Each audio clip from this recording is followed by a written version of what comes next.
Establishment کو کہے نہیں آپ پلیز ہمیں کرنے دیں. مگر تو یہ ہو سکتا ہے کہ کل گورنمنٹ یہ نہ جائے یا پرسوں یہ گورنمنٹ نہ جائے.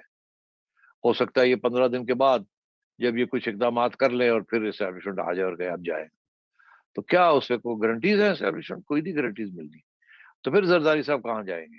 دیکھیے اگر یہ کامیاب ہو جاتا ہے ایکسپیریمنٹ جو ہے 1.5 سال والا, تو زرداری صاحب کا بڑا فائدہ ہے, کیونکہ ان کے صاحبزادے کو ایک فارن منسٹری مل چکی ہے. وہ اب پہلے امریکہ گئے ہیں, وہاں انہوں نے تعلقات بنائے ہیں, اب وہ چائنا جا رہے ہیں. تو آصف زرداری تو ان کی ٹریننگ کر رہا ہے اور ان کی تیاری کر رہا ہے. نقصان آصف زرداری کو کوئی نہیں ہے. اس کی وجہ یہ ہے کہ آصف زرداری کی کنسٹیٹوئنسی سندھ میں ہے.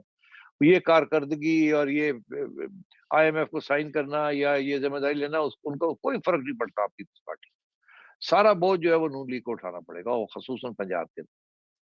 تو اگر یہ کامیاب ہو جاتا ہے تو زرداری صاحب کو تو کامیابی ہی کامیابی ہے, اور اگر یہ فیل ہو جاتا ہے تو زرداری صاحب کو کوئی فیلئر نہیں ہوگا.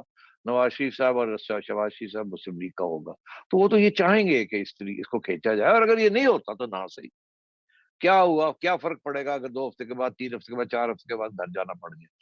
کم از کم ان 4-5 ہفتوں کے اندر وہ اپنے کوئی کام وام کروا لیں گے, کچھ قانون بنوا لیں گے, کچھ ای سی ایل سے اتروا لیں گے, کچھ اور پکے پاؤں جما لیں گے اپنے سندھ کے اندر. تو اس لیے میں سمجھتا ہوں کہ زرداری صاحب کو تو انٹرسٹ ہے کہ یہ چیز چلے, اور اگر یہ فیل ہوتی ہے تو سو واٹ, مگر چلانی تو ہے. ہم نے خود ہتھیار نہیں چھوڑ کے گھر جانا, مگر سارے کے سارا جو بوجھ ہے وہ نون لیگ کو اٹھانا پڑے گا اگر یہ فیل ہو جاتی ہے. تو اس لیے میں سمجھتا ہوں کہ آج نہیں کل, کل نہیں پرسوں یہ حکومت کو گھر جانا ہی پڑے گا. اسٹیبلشمنٹ نہیں مانے گی اور خان صاحب اپنا دندنانا نہیں روکیں گے, اور یہ عین ممکن ہے کہ ان کے لوگ اور بھی وائلنٹ ہو جائیں. اور اگر ایسی صورتحال ہے تو صرف اس کو اسی سچویشن میں گورنمنٹ کنٹرول کر سکتی ہے اگر اسٹیبلشمنٹ ان کے ساتھ ہو. اگر اسٹیبلشمنٹ ان کے ساتھ نہیں ہے تو خان صاحب کو کنٹرول نہیں کر سکتے.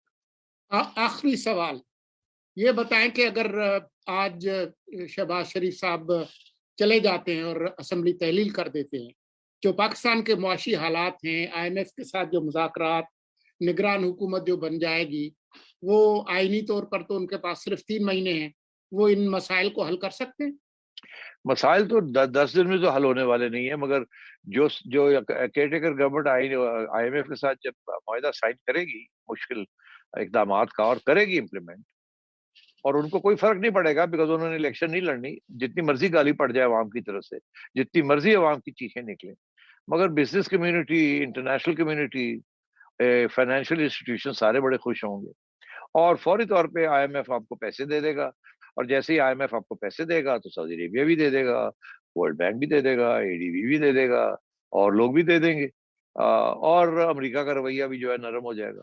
تو کوئی ایسی بات نہیں ہے, یہ چلا لیں گے کیئر ٹیکر کے ساتھ 3 مہینے. سوال میرے لیے یہ بنے گا کہ اس کے بعد کیا ہوگا. کیا کیئر ٹیکر 3 مہینے کے بعد گھر چلے جائیں گے الیکشن کرا کے, اور ایک نئی حکومت آئے گی اور پھر لڑائی جھگڑے شروع ہو جائیں گے جہاں خان صاحب اس کے ریزلٹس مانیں گے نہیں جب تک ان کو میجورٹی نہیں ملے گی. پھر وہی انتشار شروع ہو جائے گا, پھر اکنامک ڈیسٹیبلائزیشن ہو جائے گی, یا کسی نہ کسی طریقے کے ساتھ یہ جو اسٹیبلشمنٹ ہے یہ جوڈیشری کا سہارا لے کے اور کیئر ٹیکرز کو ایکسٹینڈ کر دے گی. اور اگر کیئر ٹیکرز ایکسٹینڈ ہو گئے تو پھر عمران خان بھی اتنی چیخیں نہیں مارے گا, اور نون لیگ بھی اتنی چیخیں نہیں مارے گی, اور پیپلز پارٹی بھی اتنی چیخیں نہیں مارے گی کہ ہمیں لے کے آؤ, مگر ان کے خلاف ضرور چیخیں مارے گے. سارے ایک صفحے پہ آ جائیں گے اور کہیں گے الیکشن کراؤ, الیکشن کراؤ, الیکشن کراؤ. تو وہ پھر ایک نئی کرائسس بن سکتی ہے کہ جی آپ نے وعدہ کیا تھا الیکشن کا, اور پھر جوڈیشری اور اسٹیبلشمنٹ کے اوپر سب کا مشترکہ پریشر جو ہے وہ آئے گا. یا اس کو سنبھال لیں گے یا نہیں سنبھال لیں گے, یا پھر ایک نئی کرائسس شروع ہو جائے گی. دیٹ لیکن از دا ریئل کوشچن. آئین میں تو صرف 3 مہینے ہیں کیئر ٹیکر حکومت کے پاس, تو اس سے آگے کیسے جائے؟ بس کریں اب, میں اس کا جواب دے چکا ہوں آپ کو. بہت شکریہ سیٹھی صاحب, آئین کی باتیں نہ کیا کریں پلیز. بہت شکریہ. آپ سے ملاقات ہوگی اگلے ہفتے. خدا حافظ. Thank you. خدا حافظ.